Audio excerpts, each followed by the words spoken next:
അല്ല ചോറിന് കുഴിച്ചില്ല ഇപ്പൊ വിളിച്ചിട്ട്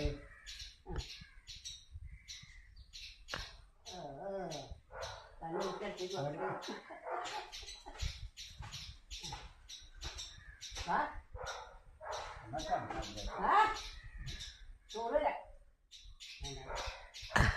അതല്ല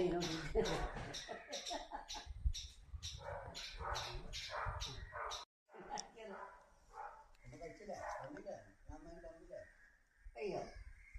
ഇതപ്പ ഒനിയ ഒനിയ